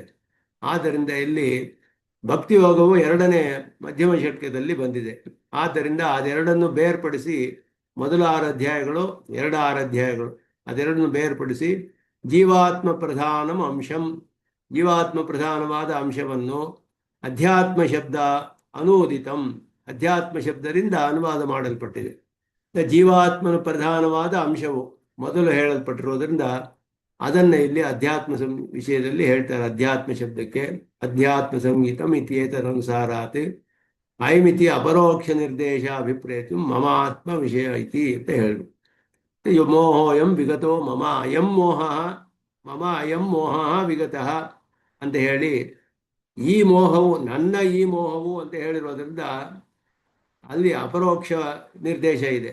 ಆದರೆ ನೇರವಾಗಿ ಹೇಳ್ತೀಯ ನನ್ನ ಈ ಮೋಹವು ಹೋಯಿತು ಅಂತ ಹೇಳಿದ್ರಿಂದ ಅಯಮಿತಿ ಅಪರೋಕ್ಷ ನಿರ್ದೇಶ ಮಮ ಆತ್ಮ ವಿಷಯ, ನನ್ನ ಆತ್ಮ ವಿಷಯಕವಾದ ಅಭಿಮಾನ ಏನು ಇತ್ತು ಅದು ಹೋಯಿತು ಅಂತ ಹೇಳಿ ನೇರವಾಗಿ ತಿಳಿದುಕೊಂಡದ್ದನ್ನು ಅರ್ಜುನ ಹೇಳ್ತಾ ಇದ್ದಾನೆ ಅಂತ ಅರ್ಥ. ಇಲ್ಲಿ ಅಪರೋಕ್ಷ ಅಂದರೆ ಪ್ರತ್ಯಕ್ಷವಾಗಿ ಅಯಂ ಅಂತ ತೋರಿಸಿರೋದು ಒಂದು ವಿಷಯವನ್ನು ತೋರಿಸಿ ಹೇಳೋ ಹಾಗಿದೆ. ಅದು ಮಮ ಆತ್ಮ ವಿಷಯ ಅಂತ ಹೇಳಿ ವಿಗತಃ ಇತ್ಯನೇನ ಸೋಪಸರ್ಗೇಣ ಸವಾಸನಂ ನಿಶೇಷ ವಿನಾಶ ವಿವಕ್ಷಿತ ಸರ್ವಶಬ್ದ, ಎಲ್ಲವೂ ಪೂರ್ತಿ ನಾಶವಾಯಿತು ಅಂತ ಹೇಳೋದ್ರಿಂದ ದೂರತಃ ನಿರಸ್ತಃ ಅಂತ ಹೇಳಿದ್ರು. ದೂರದಿಂದಲೇ ತಳ್ಳಿ ಹಾಕಲ್ಪಟ್ಟಿತು. ವಿಗತಃ ಅಂದರೆ ವಿಶೇಷಣ ಗತಃ ಅಂತ ಅರ್ಥ. ಅದು ಉಪಸರ್ಗ ಜೊತೆ ಹೇಳಿರೋದ್ರಿಂದ ಸವಾಸನೆಯಾಗಿ ನಿಶೇಷವಾಗಿ ಹೋಯಿತು, ಪೂರ್ಣವಾಗಿ ಆ ದೇಹಾತ್ಮಾಭಿಮಾನವು ನಾಶವಾಯಿತು. ದೂರತಃ ನಿರಸ್ತಃ ಸಂಸ್ಕಾರಸ್ಯಾಪಿ ತಿರಸ್ಕಾರಾತ್ ಅಪುನರಂಕುರಂ ವಿನಷ್ಟಃ ಇತ್ಯರ್ಥಃ. ಆ ಸಂಸ್ಕಾರವೂ ಹೋಗ್ಬಿಡ್ತು, ಅದರೊಡನೆ ಸವಾಸನವಾಗಿ ಸಂಸ್ಕಾರದೊಡನೆ ಎಲ್ಲ ಹೋಯಿತು ಅಂತ ಹೇಳಿದ್ರೆ ಮತ್ತೆ ಆ ರೀತಿ ಬರೋಕ್ಕೆ ಸಾಧ್ಯವಿಲ್ಲ ಅನ್ನೋ ಅರ್ಥ. ಆ ರೀತಿ ಅವನಿಗೆ ಆ ಕಾಲದಲ್ಲಿ ನಿಶ್ಚಯ ಉಂಟಾಗಿತ್ತು. ಆತ್ಮಜ್ಞಾನವು ಬಂದಿತ್ತು ಅನ್ನೋದು ಇಲ್ಲಿ ತಿಳಿಯುತ್ತೆ. ಆ ಶ್ಲೋಕದಲ್ಲಿ ಹೀಗೆ ಮೊದಲ 6 ಅಧ್ಯಾಯಗಳ ಒಂದು ಅರ್ಥವನ್ನ ಅನುವಾದ ಮಾಡಿ ಅರ್ಜುನನು ತನ್ನ ಕೃತಜ್ಞತೆಯನ್ನು ತಿಳಿಸ್ತಾ ಇರುವಂತಹದ್ದು, ಮತ್ತೆ ತನ್ನ ಭಕ್ತಿ ವೃದ್ಧಿಯ ಉಂಟಾಗಿರುವಂತಹ ವಿಷಯ, ಆಪ್ತತಮತ್ವ, ಇದನ್ನೆಲ್ಲ ತಿಳಿಸಿ ಮೊದಲ ಅವನಿಗೆ ದೇಹಾತ್ಮಾಭಿಮಾನ ರೂಪವಾದ ಮೋಹವು ನನ್ನಲ್ಲಿ ಏನು ಇತ್ತೋ ಅದು ಇವಾಗ ನಾಶವಾಗಿದೆ ನಿನ್ನ ಒಂದು ಕೃಪೆಯಿಂದ ಅಂತ ಹೇಳಿ ಈ ರಹಸ್ಯವನ್ನು ನೀನು ಉಪದೇಶ ಮಾಡಿದ್ರಿಂದ ನನಗೆ ಅದು ನಾಶವಾಯಿತು ಅಂತ ಮೊದಲು ತಿಳಿಸ್ತೇನೆ. ಅದಾದ ಮೇಲೆ ತಥಾಚ, ಅದಲ್ಲದೆ ಭವಾಪ್ಯಯೌ ಹಿ ಭೂತಾನಾಂ ಶ್ರುತೌ ವಿಸ್ತರಶೋ ಮಯ ತ್ವತ್ತಃ ಕಮಲಪತ್ರಾಕ್ಷ ಮಾಹಾತ್ಮ್ಯಮಪಿ ಚಾವ್ಯಯಂ. ಎರಡನೇ ಶ್ಲೋಕದಲ್ಲಿ ಹೇಳುವಾಗ ಭವಾಪ್ಯಯೌ ಹಿ ಭೂತಾನಾಂ ತಥಾ ಸಪ್ತಮ ಪ್ರಭೃತಿ ತಥಾಚ ಹೇಳುವಾಗ ಅಷ್ಟೇ ಅಲ್ಲದೆ ಮತ್ತೆ ಸಪ್ತಮ ಪ್ರಭೃತಿ 7ನೇ ಅಧ್ಯಾಯದಿಂದ ಆರಂಭಿಸಿ ದಶಮ ಪರ್ಯಂತೆ 10ರ ಅಧ್ಯಾಯದವರೆಗೆ ತ್ವದ್ವ್ಯತಿರಿಕ್ತಾನಾಂ ಸರ್ವೇಷಾಂ ಭೂತಾನಾಂ. ಇಲ್ಲಿ ಭಾಷ್ಯಕಾರರು ವಿಶೇಷವಾದ ಭಾಷ್ಯ ಅನ್ವಯವನ್ನ ನಮ್ಮ ಭಾಷ್ಯದಲ್ಲಿ ವಿಶೇಷವಿದೆ. ಇದರಲ್ಲಿ ತ್ವತ್ತಃ ಅಂತ ಹೇಳಿರುವಾಗ ನಿನ್ನಿಂದ ಅಂತ ಅರ್ಥ, ತ್ವತ್ತಃ ಅನ್ನೋದು ನಿನ್ನಿಂದ ಅಂತ ಅರ್ಥ. ಇದನ್ನ ಇವಾಗ ಶಂಕರ ಭಾಷ್ಯದಲ್ಲಿ ನೋಡಿದ್ರೆ ತ್ವತ್ತಃ ಶ್ರುತವು ಅಂತ ಹೇಳಿದ್ರು, ನಿನ್ನಿಂದ ತಿಳಿಯಲ್ಪಟ್ಟಿತು ಅಂತ ಹೇಳಿದ್ರು. ನಿನ್ನಿಂದ ತಿಳಿಯಲ್ಪಟ್ಟಿತು ಅಂತ ಹೇಳಿದ್ರು. ಭಾಷಿಕಾರರು ಇಲ್ಲಿ ಹಾಗೆ ಅರ್ಥ ಮಾಡಲಿಲ್ಲ. ತಿಳಿಯಲ್ಪಟ್ಟಿತು ಅಂದ್ರೆ ನಿನ್ನಿಂದಲೇ ಅಂತ ಅರ್ಥ ಸಿದ್ಧ ಅದು. ಆದ್ದರಿಂದ ಎಲ್ಲಾ ಪ್ರಾಣಿಗಳ ಸೃಷ್ಟಿ ಸ್ಥಿತಿ ಎಲ್ಲ ನಿನ್ನಿಂದಲೇ ಅಂತ ತಿಳಿಯಿತು ಅಂತ ಹೇಳಿದ್ರು. ತ್ವತ್ತಃ ಭವಾಪ್ಯಯೌ ಅಂತ ಅರ್ಥ ಮಾಡಿದ್ರು. ನಿನ್ನಿಂದಲೇ ಎಲ್ಲರ ಸೃಷ್ಟಿ ಸ್ಥಿತಿ ಅನ್ನೋದು ಅದು ನಾನು ತಿಳಿದೆ ಅಂತ ಇಲ್ಲಿ ಅರ್ಜುನ ಅರ್ಥ ಹೇಳ್ತಿದ್ದಾನೆ ಅಂತ ಅರ್ಥ ಮಾಡಿದ್ರು. ಹಾಗೆ ಮಾಡಿದ್ರೆ ಪರಮಾತ್ಮನ ಒಂದು ವಿಶೇಷ ತಿಳಿದು ಬರುತ್ತೆ. ಇಲ್ಲಿ ಪರಮಾತ್ಮನಿಂದ ನಿನ್ನಿಂದ ತಿಳಿಯಿತು ಅಂತ ಹೇಳೋದಕ್ಕಿಂತ ಇದರಲ್ಲಿ ಸ್ವಾರಸ್ಯ ಹೆಚ್ಚು, ಅದುವೇ ಇಲ್ಲಿ ಅಭಿಪ್ರಾಯ ಅಂತ ಭಾಷಿಕಾರರು ಅರ್ಥ ಮಾಡ್ತಾರೆ. ತ್ವತ್ತಃ ಅನ್ನೋದನ್ನ ಭವಾಪ್ಯಯೌ ತ್ವತ್ತಃ ಇತಿ ಮಯಾ ಶ್ರುತಂ ಅಂತ ಇಲ್ಲಿ ಅರ್ಥ ಮಾಡಿದ್ರು. ತ್ವತ್ತಃ ಶ್ರುತಂ ಅಂತ ಅರ್ಥ ಮಾಡಲಿಲ್ಲ. ಸಪ್ತಮ ಪ್ರವೃತ್ತಿ ದಶಮ ಪರ್ಯಂತೆ ತ್ವದ್ವ್ಯತಿರಿಕ್ತಾನಾಂ, ನಿನ್ನನ್ನು ಬಿಟ್ಟು ಬೇರೆ ಎಲ್ಲರೂ ಕೂಡ ಸರ್ವೇಷಾಂ ಭೂತಾನಾಂ ಎಲ್ಲಾ ಪ್ರಾಣಿಗಳು ತ್ವತ್ತಃ ಅಂದ್ರೆ ಪರಮಾತ್ಮನಃ ಭವಾಪ್ಯಯೌ ಉತ್ಪತ್ತಿ ಪ್ರಲಯೌ ವಿಸ್ತರಶಃ ಮಯಾ ಶ್ರುತೌ ಹಿ. ಹೇಗೆ ಸೃಷ್ಟಿ ಮಾಡ್ತೀಯಾ, ಲಯವಾಗುತ್ತೆ, ಇದೆಲ್ಲವೂ ಕೂಡ ಈ ವಿಷಯವು ನನ್ನಿಂದ ಕೇಳಲ್ಪಟ್ಟಿತು. ನಿನ್ನಿಂದಲೇ ಎಲ್ಲವೂ ಆಗುತ್ತೆ ಅನ್ನೋದನ್ನ ನನ್ನಿಂದ ನಾನು ಕೇಳಿದೆ ಅಂತ ಅರ್ಥ. ಇಲ್ಲಿ ತ್ವತ್ತಃ ಭವಾಪ್ಯಯೌ ಉತ್ಪತ್ತಿ ಪ್ರಲಯವು, ನಿನ್ನಿಂದಲೇ ಉತ್ಪತ್ತಿಯು ಪ್ರಳಯವು ಅನ್ನೋದು ನಾನು ಕೇಳಿದೆ ಅಂತ ಅರ್ಥ ಮಾಡ್ತಾರೆ. ಇದು ವಿಶೇಷವಾದ ಅನ್ವಯ ಮಾಡ್ತಾರೆ ಇಲ್ಲಿ. ಕಮಲಪತ್ರಾಕ್ಷ ಭವಾವ್ಯಯಂ ನಿತ್ಯಂ, ಪರಮಾತ್ಮನ ಒಂದು ಅಸಾಧಾರಣವಾದ ನೇತ್ರ ಸೌಂದರ್ಯವನ್ನ ಇಲ್ಲಿ ಎಲ್ಲ ಅವತಾರಗಳಲ್ಲಿಯೂ ವಿಶೇಷವಾಗಿ ಪರಮಾತ್ಮನಿಂದ ಮರೆಸಿಕೊಳ್ಳಕ್ಕಾಗದೇ ಇರುವಂತಹ ಒಂದು ಅಸಾಧಾರಣವಾದ ಧರ್ಮ, ಒಂದು ನೇತ್ರ ಸೌಂದರ್ಯ. ಕಮಲಪತ್ರಾಕ್ಷ ತವಾವ್ಯಯಂ ನಿತ್ಯಂ ಸರ್ವಚೇತನಾಚೇತನ ವಸ್ತು ಶೇಷಿತ್ವಂ ಜ್ಞಾನಬಲಾದಿ ಕಲ್ಯಾಣ ಗುಣಗಣೈ ತವೈವ ಪರತರತ್ವಂ ಸರ್ವಾಧಾರತ್ವಂ ಚಿಂತಿತ ನಿಮಿಷಿತಾದಿ ಸರ್ವ ಪ್ರವೃತ್ತಿಷು ತವೈವ ಪ್ರವರ್ತಯಿತೃತ್ವಂ ಇತ್ಯಾದಿ ಅಪರಿಮಿತಂ ಮಾಹಾತ್ಮ್ಯಂ ಚ ಶ್ರುತಂ. ಮಾಹಾತ್ಮ್ಯಂ ಅಂದ್ರೆ ಅದಕ್ಕೆ ಅಷ್ಟು ವಿಶೇಷಣಗಳನ್ನು ಹೇಳ್ತಾರೆ ಭಾಷ್ಯಕಾರರು. ನಿನ್ನ ಒಂದು ಮಾಹಾತ್ಮ್ಯವನ್ನು ನಾನು ಕೇಳಿದೆ, ಅವ್ಯಯವಾದದ್ದು ನಿತ್ಯವಾದ ಒಂದು ಮಾಹಾತ್ಮ್ಯ ನಿಂದು. ಕಮಲಪತ್ರಾಕ್ಷನೇ ಅದು ಶ್ರುತಿ ಹೇಳಿದ ಹಾಗೆ ಅದ್ಭುತವಾಗಿ ಕಪ್ಯಾಸಂ ಪುಂಡರೀಕಮೇವ ವಕ್ಷಿಣಿ ಅಂತ ಹೇಳಿದ ಹಾಗೆ ಆ ರೀತಿಯಾದ ನೇತ್ರ ಸೌಂದರ್ಯ ಉಳ್ಳವನೇ. ನಿನ್ನ ಅವ್ಯಯವಾದ ನಿತ್ಯವಾದ ಎಲ್ಲಾ ಚೇತನಾಚೇತನ ಪದಾರ್ಥಗಳಿಗೂ ನೀನು ಶೇಷಿಯಾಗಿರುವುದು ಒಂದು ಮಹಾತ್ಮ್ಯೆ. ಸಕಲ ಚೇತನಾಚೇತನ ಪದಾರ್ಥಗಳಿಗೂ ಶೇಷಿಯಾಗಿದೆಯೇ, ಸ್ವಾಮಿಯಾಗಿದೆಯೇ. ಜ್ಞಾನಬಲಾದಿ ಕಲ್ಯಾಣ ಗುಣಗಣೈ ತವೈವ ಪರತರತ್ವಂ, ಜ್ಞಾನಬಲೇಶ್ವರ್ಯ ವೀರ್ಯ ಶಕ್ತಿಯಾದಿ ಮೊದಲಾದ ಷಾಡ್ಗುಣ್ಯಗಳೇನೋ ಮೊದಲಾದ ಸಮಸ್ತ ಕಲ್ಯಾಣ ಗುಣಗಳ ಗಣಗಳಿಂದಲೂ ನೀನೇ ಎಲ್ಲಕ್ಕಿಂತಲೂ ಪರನಾಗಿದೆಯಾ. ಪರತರತ್ವಂ ಸರ್ವಾಧಾರತ್ವಂ, ಎಲ್ಲಕ್ಕೂ ಆಧಾರನಾಗಿರುವಂತಹ ನಿನ್ನ ಮಾಹಾತ್ಮ್ಯೆ. ಚಿಂತಿತ ನಿಮಿಷಿತ ಸರ್ವ ಪ್ರವೃತ್ತಿಷು, ಎಲ್ಲ ಒಂದು ಚಿಂತನೆ ಮಾಡೋದೇನೋ, ಕಣ್ಣು ರೆಪ್ಪೆ ಮುಚ್ಚೋದು ತೆಗೆಯೋದು ಮೊದಲಾದ ಸಕಲ ಪ್ರವೃತ್ತಿಷು. ನಿಮಿಷಿತ ಅಂದ್ರೆ ನಿಮಿಷ ಅಂದ್ರೆ ಉನ್ಮೇಷ, ನಿಮೇಷ ಅಂತ ಹೇಳೋ, ಕಣ್ಣು ಮುಚ್ಕೊಳ್ಳೋದು ತೆಗೆಯೋದು ಮೊದಲಾದದ್ದು. ಇಂತಹ ಒಂದು ಎಲ್ಲಾ ಪ್ರವೃತ್ತಿಗಳಲ್ಲಿಯೂ ಕೂಡ ಯಾವ ಯಾವ ಪ್ರವೃತ್ತಿಗಳು ಉಂಟಾಗುತ್ತೋ ಸಕಲ ಪ್ರವೃತ್ತಿಗಳು ತವೈವ ಪ್ರವರ್ತಯಿತೃತ್ವಂ, ನಿನ್ನಿಂದಲೇ ಪ್ರವರ್ತಿತವಾಗುತ್ತೆ ಎಲ್ಲವೂ ಕೂಡ. ಮೊದಲಾದಂತಹ ನಿನ್ನ ಅಪರಿಮಿತವಾದ ಮಾಹಾತ್ಮ್ಯವು ಕೂಡ ನನ್ನಿಂದ ಕೇಳಲ್ಪಟ್ಟಿತು. ಮಹಾತ್ಮೆಗೆ ಇಷ್ಟು ವಿಶೇಷಣಗಳನ್ನೇ ಹೇಳ್ತಾರೆ. ಇದುವೇ ಇಲ್ಲ ಹಿಂದಿನ ವಿಭೂತಿ ಅಧ್ಯಾಯ ಮೊದಲಾದ ಶ್ಲೋಕಗಳಲ್ಲೆಲ್ಲ 3 ಅಧ್ಯಾಯಗಳು 7ರಿಂದ 10 ಇದು ವಿಶೇಷವಾಗಿ 7ರಿಂದ 10ನೇ ಅಧ್ಯಾಯದವರೆಗೂ ಹೇಳಲ್ಪಟ್ಟ ಅರ್ಥಗಳಲ್ಲಿ ಇದೆಲ್ಲ ವಿಶೇಷವಾಗಿ ತಿಳಿದು ಬರುತ್ತೆ. ಎಲ್ಲಕ್ಕೂ ಕೂಡ ಅವನೇ ಉತ್ಪತ್ತಿ ಪ್ರಳಯಗಳಿಗೆಲ್ಲ ಕಾರಣ, ಮತ್ತೆ ಎಲ್ಲ ಚೇತನ ವಸ್ತುಗಳಿಗೆಲ್ಲ ಶೇಷಿಯಾಗಿರುವಂತಹದ್ದು, ಸಕಲ ಕಲ್ಯಾಣ ಗುಣಕನಾದವನು, ಎಲ್ಲರಿಗೂ ಪರತರನಾದವನು, ಸರ್ವಾಧಾರನು, ಎಲ್ಲರ ಪ್ರವೃತ್ತಿಯು ಅವನ ಒಂದು ನಿಯಮನದಲ್ಲಿಯೇ ನಡೀತಾ ಇದೆ, ಎಲ್ಲವನ್ನು ಅವನೇ ಪ್ರವರ್ತಿಸುವನು ಮೊದಲಾದಂತಹ ಅಪರಿಮಿತವಾದ ಮಹಾತ್ಮ್ಯವು ಕೇಳಲ್ಪಟ್ಟಿತು.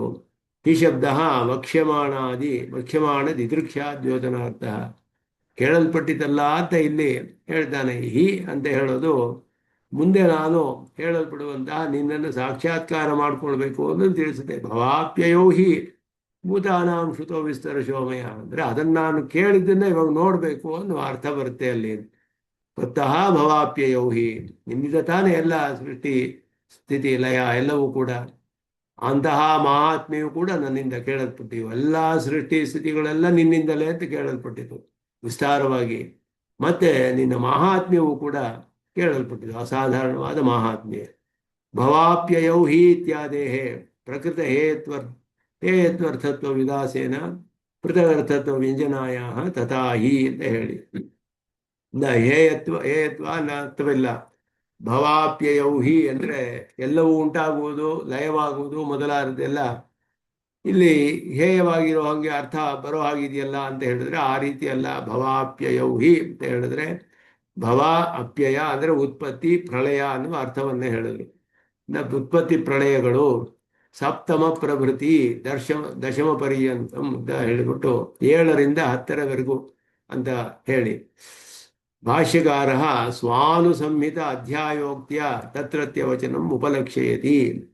ಇಲ್ಲಿ 7ರಿಂದ 10 ಮಾತ್ರ ಇದು ಅರ್ಥಗಳು ಅಂತ ಹೇಗೆ ತಿಳಿಯುತ್ತೆ ಅಂತ ಹೇಳಿದ್ರೆ ಭಾಷ್ಯಕಾರರು ತಾವು ಅನುಸಂಧಾನ ಮಾಡಿದ ಅರ್ಥವನ್ನ ಇಲ್ಲಿ ತಿಳಿಸ್ತಾ ಇದ್ದಾರೆ ನಮಗೆ ಅಂತ ಸ್ವಾಮಿ ದೇಶಿಕನ್ ತಿಳಿಸ್ತಾರೆ.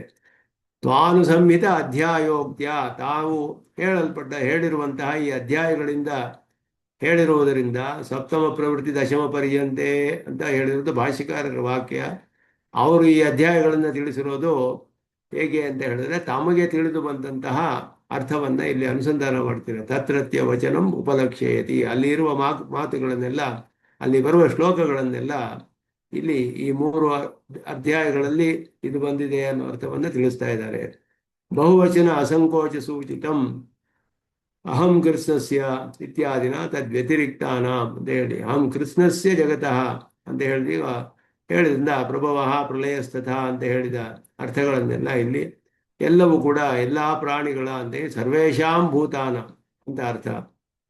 ನಿವೃತ್ತ ಮಾನುಷತ್ವ ಭ್ರಮಸ್ಯ ಅರ್ಜುನಸ್ಯ ವಚನತ್ವಾತ್ ತ್ವತ್ತಃ ಇತ್ಯನೇನ ಭವಾಪ್ಯಯೌಪೈಕರೂಪತ್ವಂ ವಿವಕ್ಷಿತಂ ಪರಮಾತ್ಮನಃ ಇತ್ಯುಕ್ತಂ.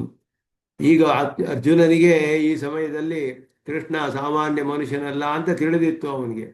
ಆದ್ದರಿಂದ ಭಕ್ತಿ ಅತ್ಯಂತವಾಗಿ ಅಧಿಕವಾಗಿತ್ತು. ಅವನು ವಿಭೂತಿಯನ್ನೆಲ್ಲ ಕೇಳಿ ಇದುವೇ ಸರಿ ಅಂತ ದೃಢವಾದ ನಿಶ್ಚಯ ಉಂಟಾಗಿದ್ದರಿಂದ ಪರಮಾತ್ಮನ ಸಾಧಾರಣ ಮನುಷ್ಯ ಅನ್ನುವ ಭಾವನೆ ಇರಲಿಲ್ಲ ಅವನಿಗೆ. ಆದ್ದರಿಂದ ಆ ಭ್ರಮೆ ಅವನಿಗೆ ಹೋಗಿಬಿಟ್ಟಿತ್ತು. ನಿವೃತ್ತ ಮಾನುಷತ್ವ ಭ್ರಮಸ್ಯ ಅರ್ಜುನಸ್ಯ ವಚನತ್ವಾತ್, ಇಂತಹ ಸ್ಥಿತಿಯಲ್ಲಿದ್ದ ಅರ್ಜುನ ಹೇಳಿರೋದ್ರಿಂದ ಇಲ್ಲಿ ಭಾಷಿಕಾರರು ತ್ವತ್ತಃ ಅನ್ನೋದಕ್ಕೆ ನಿನ್ನಿಂದ ಕೇಳಿದ್ದೀನಿ ಅಂತ ಅರ್ಥ ಮಾಡಲಿಲ್ಲ. ನಿನ್ನಿಂದಲೇ ಉತ್ಪತ್ತಿ ಲಯ ಅನ್ನೋದನ್ನ ನಾನು ಕೇಳಿದೆ, ಅದನ್ನು ಪೂರ್ಣವಾಗಿ ನಂಬಿದ್ದೇನೆ ಅಂತ ಮೊದಲೇ ಹೇಳಿರೋದ್ರಿಂದ ತ್ವತ್ತಃನ ಭವಾಪ್ಯಯೋಗೆ ಇಲ್ಲಿ ವಿಶೇಷವಾಗಿ ಹೇಳ್ತಾರೆ. ಇಲ್ಲಿ ಅಪ್ಯಯ ಶಬ್ದಸ್ಯ ಪಂಚಮ್ಯನನ್ವಯಾತ್ ಭವಾಪ್ಯಯ ಶಬ್ದೇನ ಸಂಸಾರ ಮೋಕ್ಷಾದಿ ಪ್ರತೀತಿ ಸ್ಯಾದಿತಿ ಉತ್ಪತ್ತಿ ಪ್ರಳಯವು ಇತಿ. ಅಪ್ಯಯ ಅಂತ ಹೇಳುವುದಕ್ಕೆ ಸ್ವತಃ ಅಪ್ಯಯ ಅಂತ ಹೇಳಿದ್ರೆ ನಿನ್ನಿಂದಲೇ ಲಯವು ಅಂತ ಅರ್ಥ ಬರುತ್ತೆ ಇಲ್ಲಿ. ಆದ್ದರಿಂದ ಅಪ್ಯಯ ಅನ್ನುವ ಶಬ್ದಕ್ಕೆ ಅಪ್ಯಯ ಅನ್ನೋದು ಅದು ಅದೇ ಪರಿಪೂರ್ಣವಾದ ಲಯ ಅಂತ ತಿಳಿಸುತ್ತೆ. ಅಪ್ಯಯ ಅಂತ ಹೇಳಿದ್ರೆ ಪರಿಪೂರ್ಣವಾದ ಲಯ ಅಂತ ಹೇಳೋದು ಮೋಕ್ಷ ಅನ್ನುವ ಅರ್ಥದಲ್ಲಿ ಹೇಳ್ಬೋದು. ಆದ್ದರಿಂದ ಇಲ್ಲಿ ಪಂಚಮಿ ಅನನ್ವಯಾತ್ ಅಂತ ಹೇಳಿದ್ರು. ಪಂಚಮಿ ತ್ವತ್ತಃ ಅಪ್ಯಯ ಅಂತ ಹೇಳಿದ್ರೆ, ನಿನ್ನಿಂದಲೇ ಅಂತ ಹೇಳಿದ್ರೆ ಪಂಚಮಿ ವಿಭಕ್ತಿ ಅಂತ ಹೇಳೋದು ಅದು ಇದರಲ್ಲಿ ಬರುತ್ತೆ. ಅದು ಪಂಚಮಿ ವಿಭಕ್ತಿಯಲ್ಲಿ ಒಂದರಿಂದ ಒಂದು ಬೇರ್ಪಟ್ಟು ಹೋಗುವಂತಹದ್ದು ಆ ಒಂದು ಅರ್ಥದಲ್ಲಿ ಬರುತ್ತೆ. ಚತುರ್ಥಿ ಸಂಪ್ರದಾನ ಅಂತ ಹೇಳಿದ್ರೆ ಇದರಲ್ಲಿ ಪಂಚಮಿಯಲ್ಲಿ ಹೇಗೆ ಬರುತ್ತೆ ಅಂದರೆ ಇನ್ನೊಂದರಿಂದ ಒಂದು ಬೇರೆ ಆಗೋದು. ಅದರಿಂದ ವೃಕ್ಷಾತ್ ಫಲಂ ಪತತಿ, ವೃಕ್ಷದಿಂದ ಬೇರೆಯಾಗಿ ಬೀಳುತ್ತೆ ಅಂತ ಅರ್ಥ. ಅಂದ್ರೆ ಮೋಕ್ಷದಲ್ಲಿ ಏನಾಗುತ್ತೆ, ಪರಮಾತ್ಮನ್ನೇ ಹೋಗಿ ಸೇರ್ತಾರೆ ಎಲ್ಲರೂ. ಆದ್ದರಿಂದ ಇಲ್ಲಿ ಪಂಚಮಿಯನ್ನು ಹೇಳಕ್ಕಾಗೋದಿಲ್ಲ, ಸ್ವತಃ ಅಪ್ಯಯ ಅಂತ ಹೇಳಿ. ಆದ್ದರಿಂದ ಸಂಸಾರ ಮೋಕ್ಷ ಭವ ಅಪ್ಯಯ ಅಂತ ಹೇಳಿದ್ರೆ, ಭವ ಅಂದ್ರೆ ಸಂಸಾರ ಅನ್ನೋದು ಸ್ಪಷ್ಟ, ಅನೇಕ ಕಡೆ ಆ ಅರ್ಥವೂ ಬರುತ್ತೆ. ಭವ ಅಂದ್ರೆ ಸಂಸಾರ, ಅಪ್ಯಯ ಅಂದ್ರೆ ಮೋಕ್ಷವೇ, ಸಂಸಾರ ಮೋಕ್ಷವೇ ಅನ್ನೋ ಅರ್ಥವಿಲ್ಲ ಇಲ್ಲಿ. ಉತ್ಪತ್ತಿ ಪ್ರಳಯ ಅನ್ನುವ ಅರ್ಥವನ್ನ ತಿಳಿಸ್ತಾರೆ ಇಲ್ಲಿ. ಅಪ್ಯಯ ಶಬ್ದಕ್ಕೆ ಮೋಕ್ಷ ಅನ್ನುವ ಅರ್ಥ ಮಾಡದೆ ಇಲ್ಲಿ ಉತ್ಪತ್ತಿ ಪ್ರಳಯ, ಉತ್ಪತ್ತಿ ಪ್ರಳಯ ಅದುವೇ ಇಲ್ಲಿ 3 ಅಧ್ಯಾಯದಲ್ಲಿ ಹೇಳಲ್ಪಟ್ಟಿರೋದು.